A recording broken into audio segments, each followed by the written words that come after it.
Mako, can I say hello? Welcome.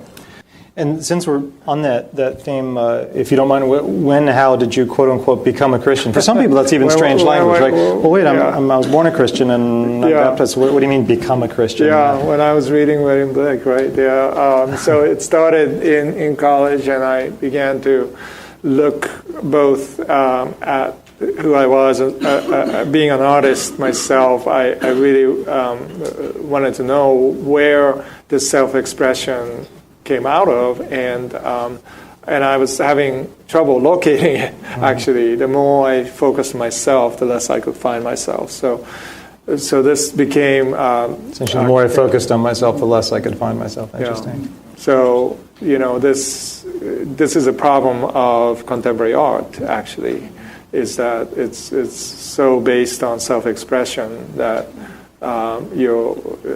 Unless you have a very strong ego and you can live with that ego, which is difficult to do, and also it can force you to wear these masks that is not authentic, but you have to do it in order to be an artist or be successful in any endeavor, actually. So what would an example of an artist's mask be?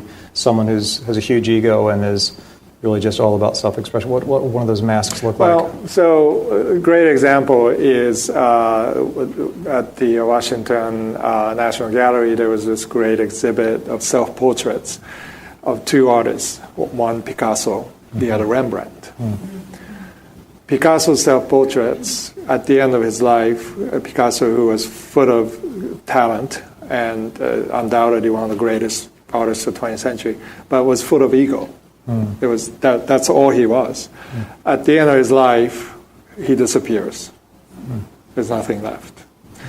Rembrandt, on the other hand, lost everything. His career, his family, at the end of life, he had nothing. And his last self-portrait is his greatest self-portrait. It literally glows with inner light, peace, joy. And so you compare the two, and you see distinctly two paths for an artist. One, pursuing your ego, self-expression, fame, fortune, everything of who you are. During his life, Yes, in Picasso's case. But in Rembrandt's case, he indeed lost everything, and yet he gained something that... So I compare the two, and I say, which one do I want? Right? And I decided that Rembrandt, that path of faith, path of light, is what I wanted to. It reminds me, there's two passages in the New Testament that always vex me because they seem to be saying the opposite things. At one point, Jesus says to his early followers, pick up, first says, my yoke is light, my burden is light. It's easy, come along. And then there's another passage that says, pick up your cross and die daily. And there's this sense, even Jesus talks about the kenosis, this emptying of himself. And this does that connect to this at all? Yeah, so this is what William Blake talks about in the end of his epic poem, Jerusalem, which is some 400 pages long, so you can go and read that tonight. And at the end, there's this beautiful encapsulation of Gospel of John, Jesus on the cross, and Albion, one of his emanations, imitating Jesus on the cross. And Jesus talks about this love, and he says, wouldst thou love one who never died for thee, or ever love one that has not died for thee? Would you say that again? Wouldst thou love one who has not died for thee? Wow. Or ever die for one who has not died for thee. So he's defining love to me in a radically new way. Love is not just emotion or erotic feelings, or sentiment, but it is in fact willingness to die for that love, for that sort someone. of a sacrificial component. And more importantly, that I would not understand or even come close to understanding this love if it wasn't shown to me first. That somebody must die for me in order to understand that the sacrificial love, what the agape love, is meant to be only possible if somebody did not enact that love for you.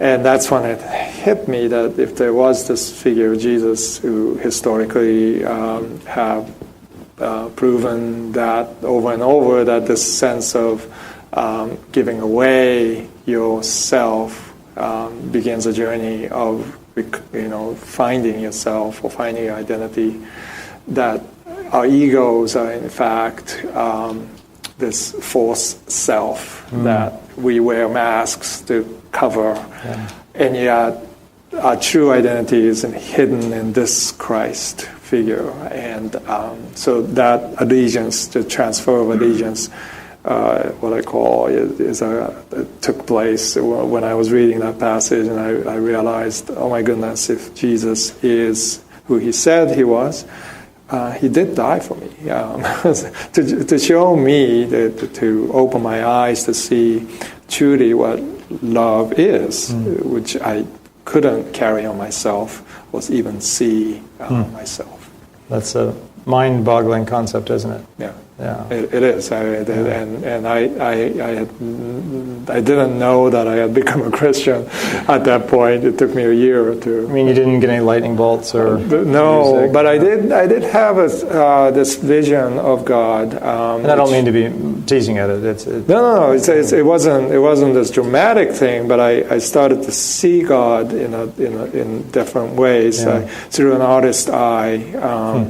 Because I'm trained to tap into my intuition, to be able to bring out something that is internalized, and that was the first moment where I felt like I was being lifted out of myself.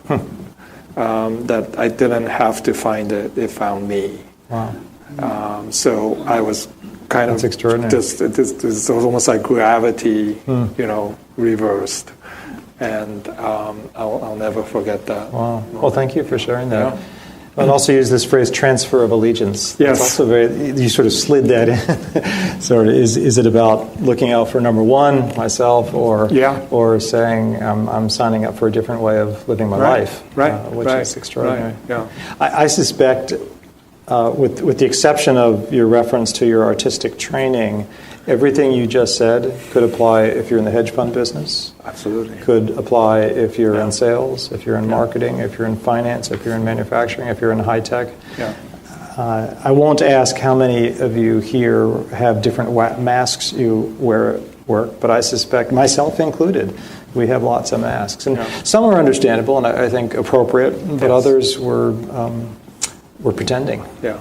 And in fact, before that passage, I'll be on the emanation who struggles with self-identity, and actually he represents England, but he says, my selfhood cruel marches against thee to Jesus, deceitful to meet thee in his pride.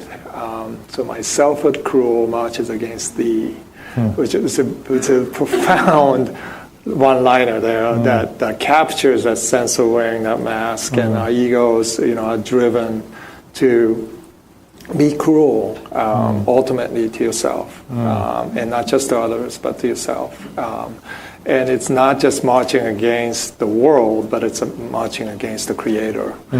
And so that is how Blake captured the sense of what we call the gospel. I think there's a bit of foreshadowing. We'll come in a few moments to talking about silence and beauty of sort of cruelty and really marching against our Creator, as you just put it. I'd like to play a short video. It's called Golden Sea. When after Mako graduated from Bucknell, he went for, was it 4 or 5 years? 6.5 years. 6.5 years. Yeah. Essentially in an old school way of apprenticing himself to learn a dying, if I'm correct in saying this, ancient Japanese art called Nihonga, which, if I understand it, you can correct us, but takes valuable minerals, including gold, and grinds them down. You make your own paint. You don't go to an art store. You literally grind it and it makes it. Could you briefly tell us what Nihonga is, and then we'll cue the video? Sure. Nihonga is Japanese-style paintings. It goes back to 15th century Japan. The Japanese have cultivated and refined Chinese and Korean ways of painting into Japan. And so Japanese history of art goes way back, but particular Japanese idiosyncratic way of painting begins around that time, 1600s. And so it's a way, it's an ecosystem of artisans helping the artists to create. So they have paper makers and brush makers and pigment shop owners who are helping you to express the best expression possible. And it's also what I call slow art, because it's not as fast as acrylic drying, or you can speed up any kind of paint. But with this, you're water-based technique, so you're working with nature to produce color. Sometimes the ones that will be shown at the Museum of Bible, one painting of Matthew frontispiece has over 80 layers before 80 layers before I start to work on it. So it's this methodical, slow. Every day you go into the studio, and it literally takes a long time just to get to a point where you can start painting. So it's a way to slow down for me, but it's also technique that has been passed down from 17th century on. And again, this type of the materials used are endangered, really almost extinct. So I'm trying to raise awareness of this beautiful craft form of Japan that has been around for centuries and now. That's wonderful. Yeah. Your work has sometimes been described as having both depth and kindness. Yeah, I was stunned when he said that. That was my mentor, professor, who you really talk about your work with, like you talk about it, but not in that sense. That was, as I think about this, and I think about masks, many of us are in jobs that feel void of meaning, feel void of beauty, feel void of kindness. Yes. We go to our workplace with a pit in our stomach sometimes. I mean, many people do enjoy their work and in the main, but many don't. How can seeing the world through your eyes as an artist, and an artist who's also a person of faith, how can that help people in a different space? Yeah, so you look at some of the organizational psychology materials coming out, Adam Grant, for example, right? Yeah. Give and take. We're starting to see the bigger picture of how human relationships and work can embed itself in the totality of who you are, not just a segment, right? And so empathy, for example, he found out is something that we used to think in the workplace that you have to discard. It's a Darwinian reality, right? Yeah. And you have to beat out the others. But it turns out that empathy is very important in the workplace, not in the way that is commonly thought, but the selective emotional intelligences. Without that, you cannot become a leader. Right. And so art seems to me taps into that selective, emotional intelligence. It is exactly that the artists are training, and yet what gets in the way is that ego that doesn't allow for your gift to be dispersed, given away. Given away in the world. And somehow, we can have debates about why this is so, but art doesn't do well when it is only in the self. It only works well if it's given away to the world in what somebody called gift economy.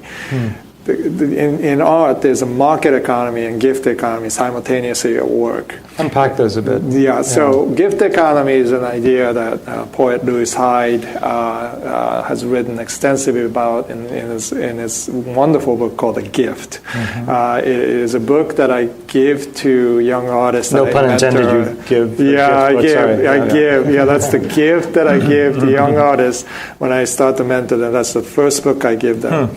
Because it really identifies something that the market economy has missed, and we keep throwing the gift economy of artists and even this traditional crafts, poets, what they write about, these useless things in the world that turns out to be essential.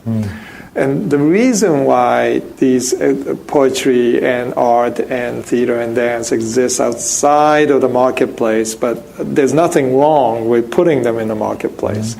But if we forget that they live outside of it, then we end up dehumanizing the very souls that created them. There are many examples. We can go into thousands of examples analyzing this, but the quick example is Emily Dickinson, who's never really published. The only time she published, the editor in Boston took out her dashes, which was the most important part of her poem to her, and forced her half rhymes became forced full rhymes, so it killed the poetry. Now she never published again. So this is what the market does to an artist's heart.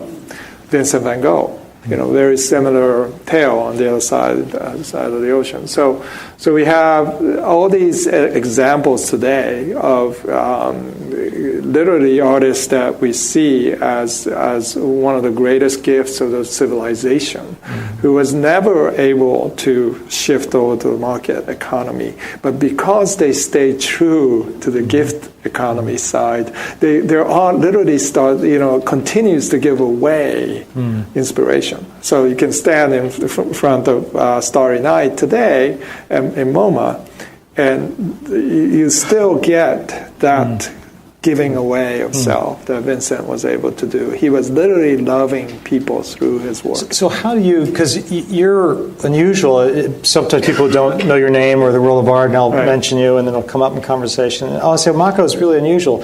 He's a commercially successful artist who's alive. So how do you, in your own disciplines, you're thriving in both the market economy and also the gift economy. How do you do that? And how do I do that if I were back in my old job working on Wall Street? Actually, I think all successful people do this well. But artists have to learn to be entrepreneurs. And I didn't know how to do that except by trying and failing many times. But the key thing is... Because being an entrepreneur is also a creative act. Absolutely. It's parallels artistic creation, except you're putting yourself in the market economy. Yeah, true. Right? So you have to retain this your true self in the gift economy side, but you are using the leverage. What I would think is this invisible capitals, right? That not the hard reality of bottom line thinking of whether it be material resources or financial resources. You're relying on creative resources, and you can also rely on relational capital, relational resources. And artists have the capacity to enlarge both of them. And when you think about it, the only limited thing, capital, is the material resources. The creative resource, creative capital, and relational capital are infinite. Right. And those exist also in the market economy. Exactly. Right. Exactly. And if the market economy starts to use that, as in case of social media, right? You're using relational capital to embed itself in the market capital. As long as you don't lose the original relational, then it can work to enlarge that capacity. And I think we're starting to discover how technology can actually help us to do that. Now, as an artist, I had to figure out how to sustain and grow as an artist without selling my soul to the system, right? So they're in a different market system, a gallery system, or music industry or whatever. You have to do there are specific things that you can do to guide people through that, and it keeps changing. The rule book is never the same, so you have to keep learning and you have to keep discovering.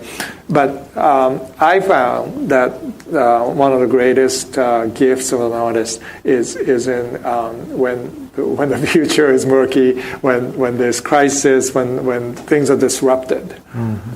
That's the best time to be an artist. So I love challenges when it comes to crisis, management or whatever you want to call it. When things, with experiencing this tectonic shift in education, for example.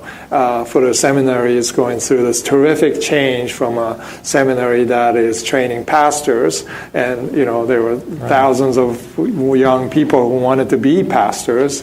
That's diminishing today, and half of the graduates of Fuller are no longer going into church but going back into the world.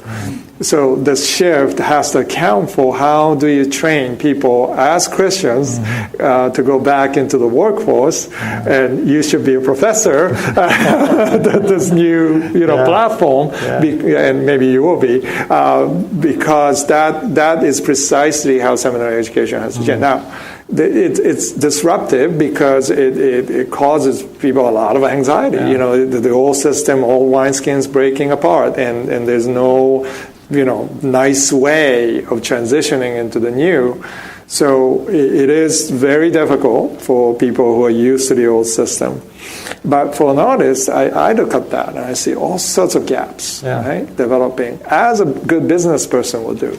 And they see that, oh my goodness, this is hard, but there are all these opportunities. It's fascinating saying, because if you were to strike the word artist out of everything you just said, I could see that fitting for a lot of people in the corporate world, whether it's entrepreneurial space or intrapreneurial space, that when there's a crisis or a problem, the market shifts, something moves it. The real elite gifted players, the artists, if you will, they'll figure out new instruments, they'll figure out new methodologies, new things, and many of them fail, and sometimes you get fired for it. They also tend to have a high EQ, that they have a compassion with people. They can be hard driving and intense, but it's similar. Probably the one difference, I don't think I know any investment bankers who their self-image is to start from the place of being an artist, where you are one, even though they might be doing that. I was just in Silicon Valley a couple weeks ago, the big company, one of the top 10 firms out there, and they were talking all about disruptive technologies. And I interviewed one person, and he talked about writing beautiful code.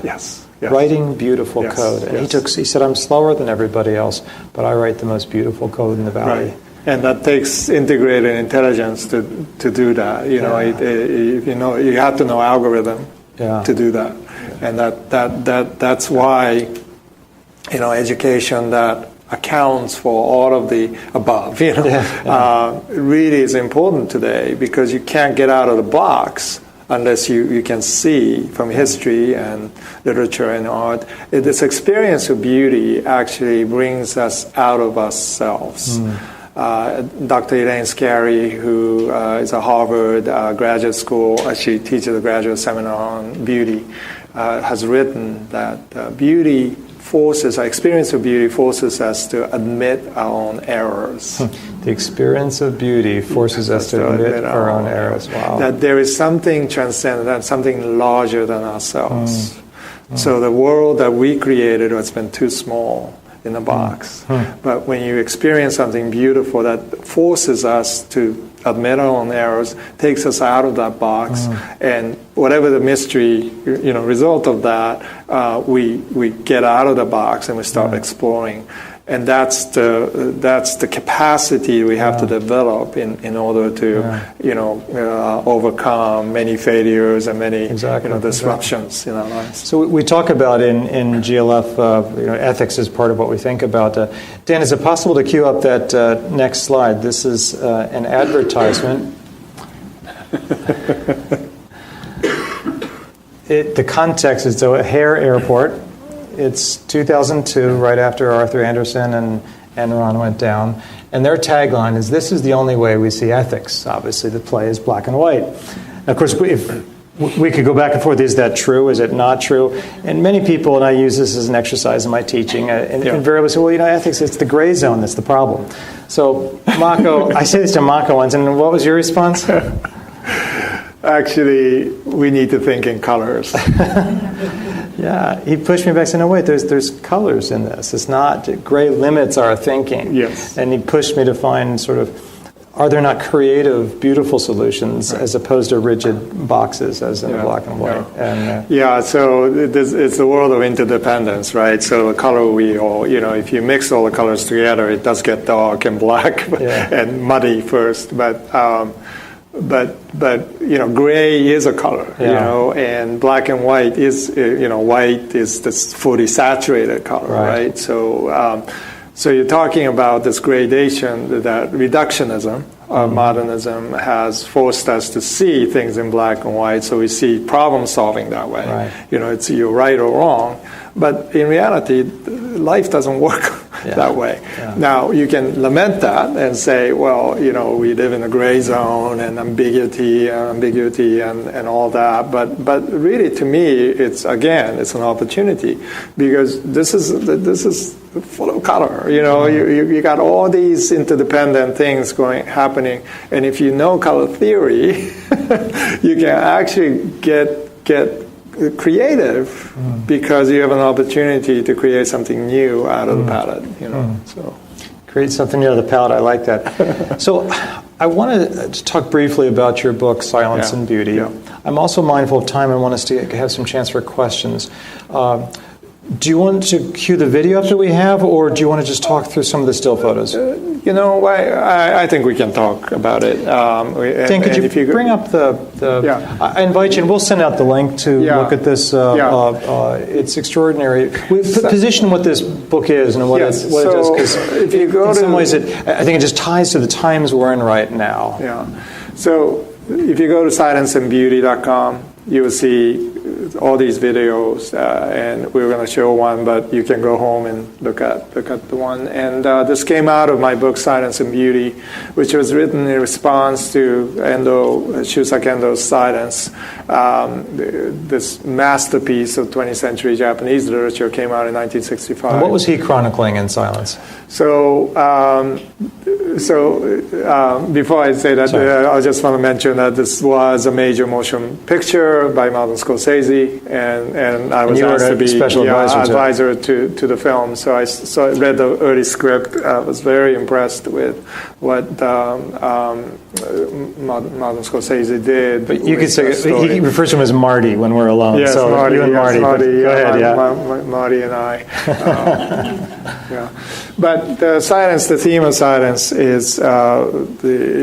takes place in 17th century Japan, when Japan has just outlawed Christianity. And there were a fair number of Christians at the time, right? Yes, in 1660 there was 300,000 Christians.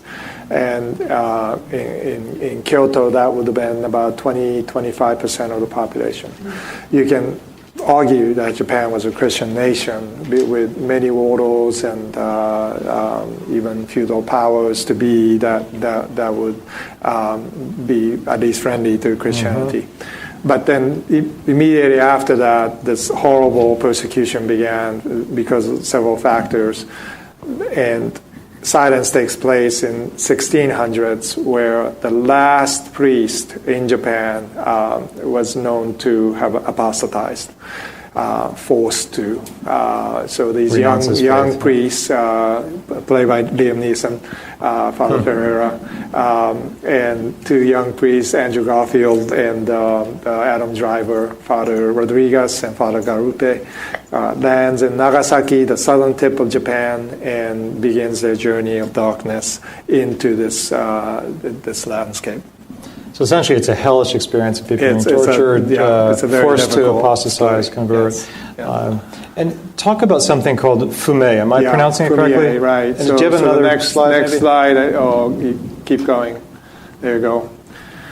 So this is a fumie, literally translated stepping block, which was designed by one of the magistrates, probably in consultation with Father Ferreira, the apostate priest, to identify hidden Christians.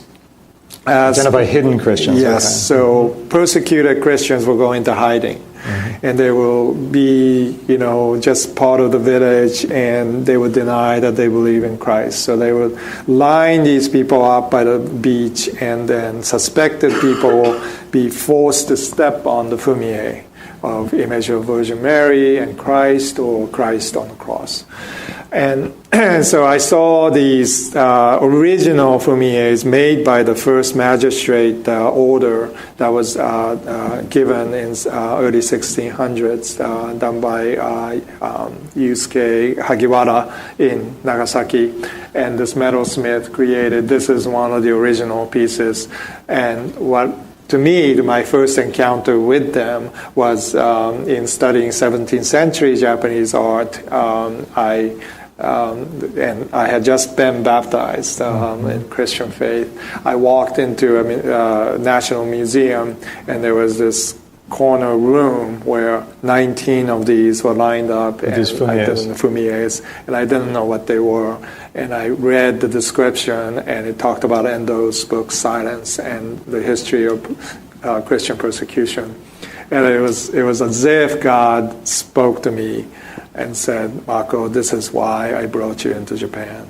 This is your heritage. This is your faith. This is your true baptism. Wow.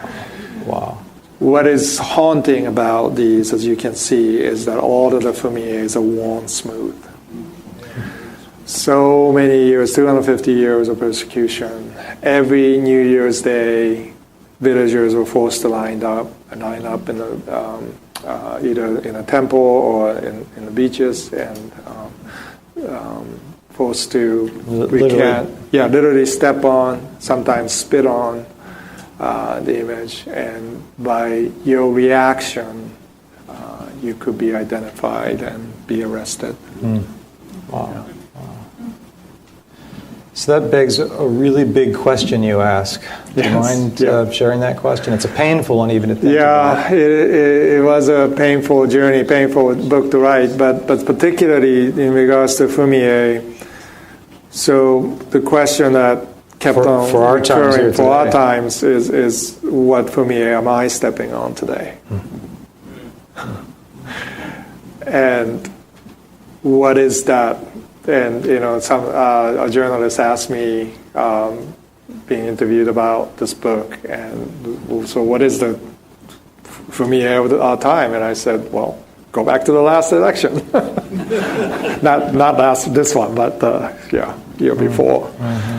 Everybody compromised something, right? To pull that lever, or not pull it. Yeah. We're in this untenable situation where idealism and even the ideologies have broken down so completely, and there's no persecution, and we do that. So what if there is persecution? What kind of things would we compromise? And, I can say as a Christian leader, no, I'm going to stand tall, and I'm going to not step on the fumie. But what if your brothers and sisters are getting tortured because you won't step on fumie? Because they would play that mental game with you. Yeah. So then what? What is the right thing? What is the Christ-like thing to do? Well, Endo says in commenting on his writing that I write about things that there is no answer to. That's my job as a novelist. I'm not writing to problem, solve. I'm writing to express this deeply human reality that exists in our souls, in our hearts. And by exposing them, I'm hoping to bring to light God's grace in that process. Now, so silence was misunderstood. Many times people think it's about silence of God. And so for those of you who have not read the book or seen the movie, I would only say that what Endo said, which is, I did not write about the silence of God. I wrote about this great voice of God speaking through silence and suffering. The voice of God speaking through silence and suffering. Right. And you talk about a third way. Let's talk about that and then open it up to conversation. Yeah. So as I thought about this and really walked the difficult path of understanding historical trauma and the trauma of our times, and faith and inability for us today to understand color, see in color. We see things in black and white, or we think it's your way or my way. Yeah, exactly. You're either winner or you're loser. Yeah. And I thought what Endo was describing was the failure of Western imperialistic, categorical post-Enlightenment thinking to see in color, to force you to create, first of all, false dichotomies all the time, and to force you to choose between the two, and so reason and faith is one. Taking false dichotomies and we're forced in one hat. Yeah. Right. Emotions versus rationalism. These are things that we automatically assume, which is not really true. So my friend, who's a philosopher, calls this a need for epistemological therapy. We don't have to go there, but there is a whole thinking behind the thinking, right? That forces us to think this way, to create our own fumiers, to force people to step on them, and so I advocate for a third way. Now I don't know what that is exactly in terms of politics or business or even in art, but I think it is the way that Endo lived and wrote, and it's a way that I certainly have been thinking a lot about as an artist. And so essentially after intense suffering, you see the potential for beauty. Yes. And that journey earns the right to be missional. For the first time, we go out. What do you mean by world. missional? Well, missional meaning so Father Rodriguez comes from the West, Jesuit-trained missionary who is the best of the best, trained by the best. Billy Graham of his time has gone to Japan, but really he fails. He fails miserably. He ends up entrapping himself in this dichotomy. And at the end of the book, he actually comes out of it, although it's a very subtle thing that very few people recognize. Andrew Garfield gets it in the movie. So watch him at the end of the film. He was heavily criticized by U.S. critics about this, but he literally disappears. His ego is gone. It's not going to win him Oscars when you do that. But he's a method actor, so he literally became a Jesuit priest for 4 months, went through training and lived that lifestyle throughout the set until the end.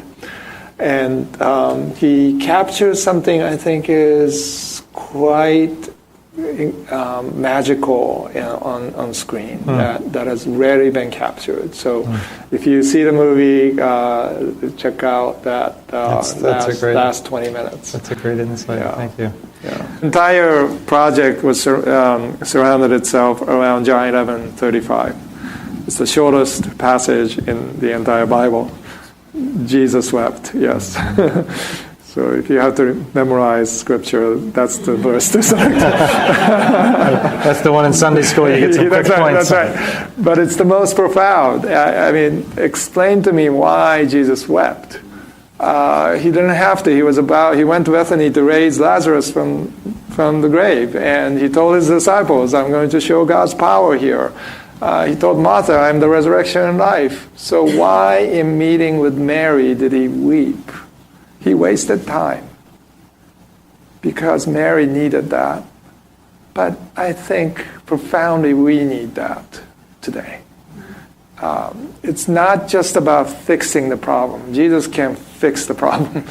But it's about this, again, this level of empathy, right, that reaches deep into our souls and says, you need my presence more than my miracles.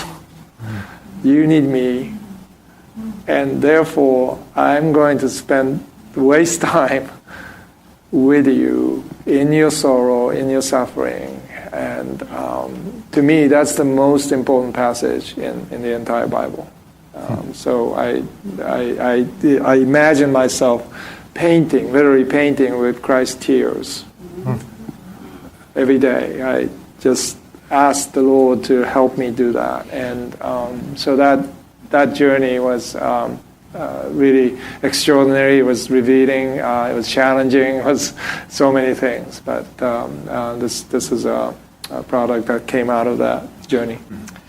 Mako, you've given us that gift tonight of the unexpected, the distinct, the different. Yeah. Your way of thinking about culture care instead of culture wars, and that beauty and honesty and integrity can even exist in the hard-nosed for-profit business world. Yeah. So on behalf of all of GLF, thank you very much. How about a round of applause?